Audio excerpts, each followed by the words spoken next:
Okay guys, I want to apologize. I don't know what happened to the video I took where I was showing the noise that the car was or the truck was making. It was a very distinct and loud noise. Unfortunately, right now that I was gonna upload the video or start making the video, I realized that I lost it. I don't have it. I don't know what happened. I probably was doing the video or talking and doing the whole recording, and I was never recording. And now, I mean, I can't hear the noise anymore. It was a very loud and like a clocking noise. So I'm gonna go ahead, and I saw another video on the internet that it had the same noise on the same truck, I believe it was a 2015, that was making the same noise. They were having the same problem, couldn't diagnose what the problem was or fix it.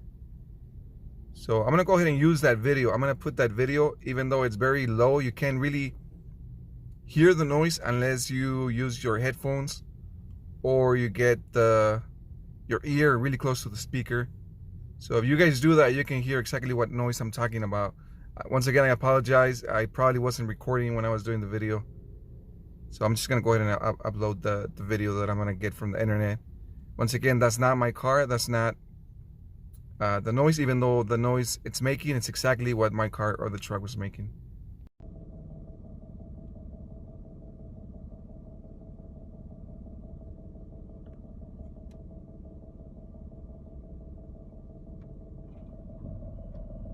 Just kicked in the AC.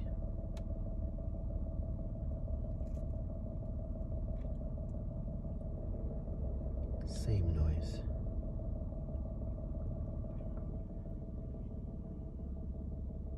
Just unplug the AC.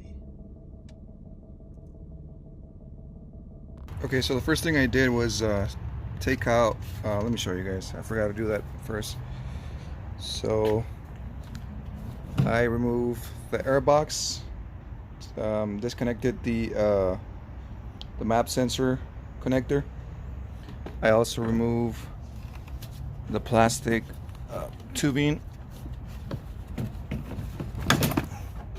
The plastic tubing that goes into the air box. It connects to the front of the radiator where the fan kicks in. Next thing I'm gonna do is I'm gonna disconnect this rubber hose or rubber tubing that goes into the throttle body. It only takes either a 10mm or a flathead.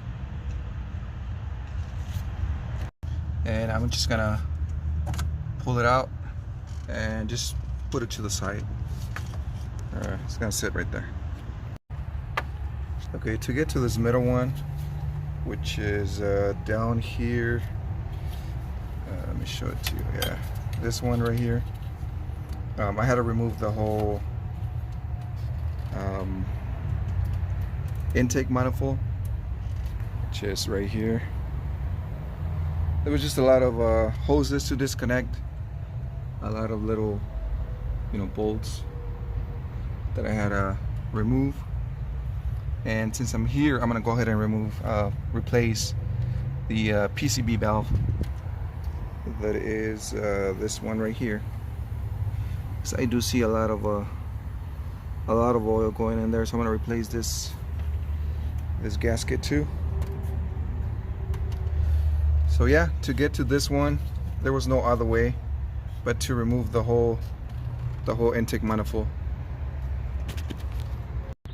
Okay, so now it's accessible since I removed the bolt from here,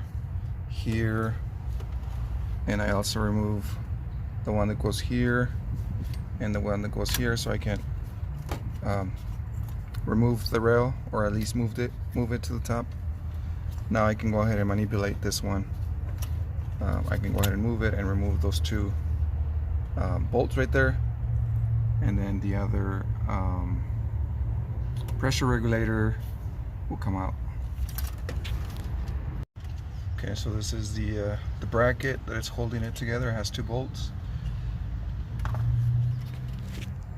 and then you would just have to remove it from here. I don't know if I can do it with one hand.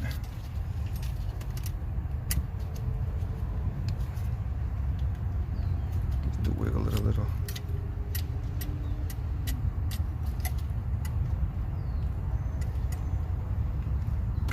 Okay, so there we go. Some fuel leaking there, but so that's it.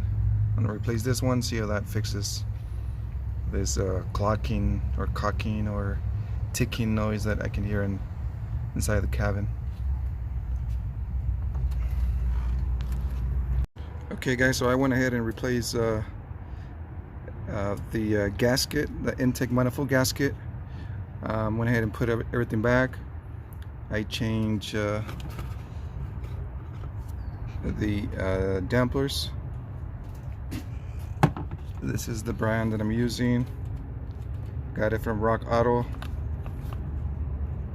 There is the part number.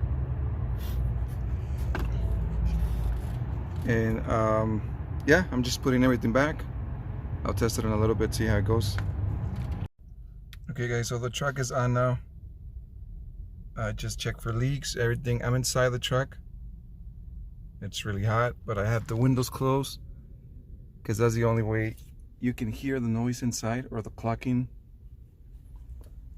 And I used to hear it more this way, right here. And I don't see as much. I mean, I don't hear as much noise. I can still hear a little bit, but let me tell you, it's 1,000 times better now. I don't know if the camera can pick this noise. It used to come from here, more from this side, passenger side, but it's a lot better now.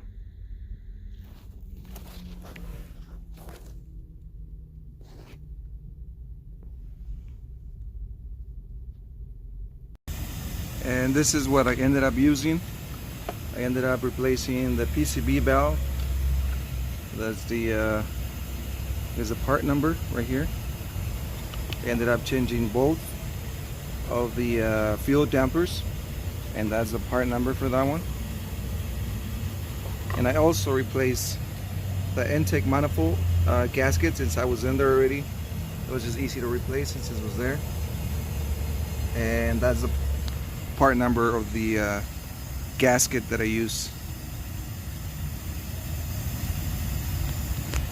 Once again, I'm gonna go inside the truck. I let it warm up for a little bit.